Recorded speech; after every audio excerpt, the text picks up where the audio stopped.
Hi there, and welcome to the Bountiful Bridge podcast. I'm your host, Bridget Carey. Let's jump in and talk about the pivot. So, my last podcast was about the 5 stages of getting let go. If you haven't had a chance to check it out, this is your reminder. As I mentioned in that podcast, this is something that I wrote during a very pivotal time in my life. It was one of the hardest situations that I have gone through. So much so that there are times when I feel like I'm still in it. So when I was going through the various stages of processing my job loss, I found that it was very easy to just sit and wallow. And to be honest, I probably did that a little too long for my own good, or not good. Through lots of conversations, therapy, and some really good self-induced tough love, I decided to pivot. A pivotal moment in my life made me rethink the direction of my career and thus the rest of my life. I had to pivot. And damn, it's scary, but it's amazing and scary, but cool and scary, yet rejuvenating. Let me explain a little further in a way that a lot of us can relate to. No matter your political affiliation, if you are in the US, we are undoubtedly living in very unpredictable times. Egg prices, gas prices, the cost of everything is unbelievably high. Unemployment is skyrocketing. The stock market, I'll just let that one speak for itself.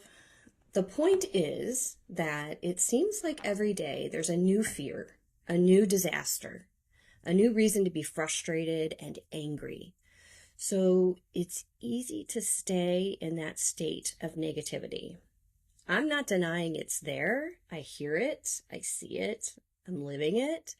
But I don't have to let it consume me. So if we dwell on the disasters of each day, whether national issues, personal issues, or negative situations, we're going to be miserable. What the job loss situation taught me was, number one, be real. Accept that it happened. Think about the details and why it happened. Number two, learn from it. Layoffs are increasing in frequency. Bad situations in the workplace happen. Leadership sometimes has to make hard decisions. Whatever the details are, reflection and honesty are vital to learning from a negative situation. Number three, pivot. The mantra from the last podcast episode was rejection is redirection. I wish I had known this phrase when I was in my 20s. It would have saved me a lot of grief, whether it was a job loss, a broken relationship, or struggling with my mental health. We have the opportunity to pivot and make better changes in our lives. Number four, grow. When you plant a seed, it doesn't bloom overnight. It progresses, begins to shift and change, but it's all done beneath the surface.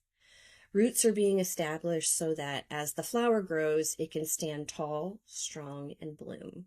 The same goes for the tough times in our lives. Do the work, be real with yourself, and learn from the situations. And definitely don't be afraid to pivot. I love Friends. It is my go-to show at any moment in time. When Ross gets the others to help him move a couch and he screams, "Pivot!"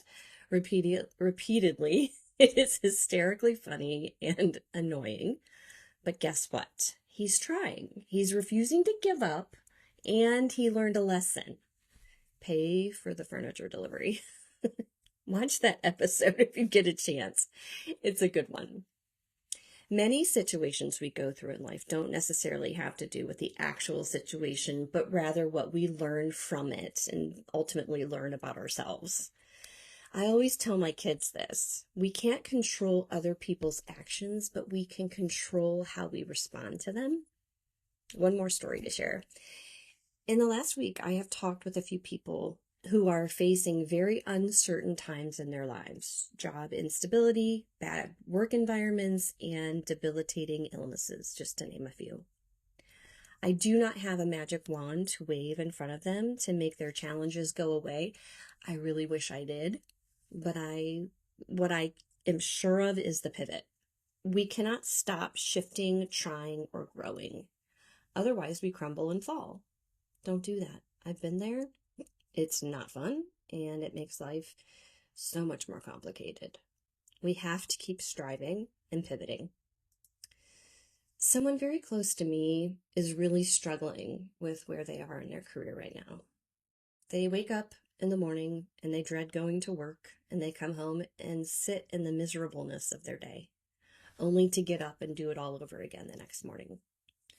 So when I was talking to this person, I asked them, why are you doing this to yourself? And they didn't have an answer.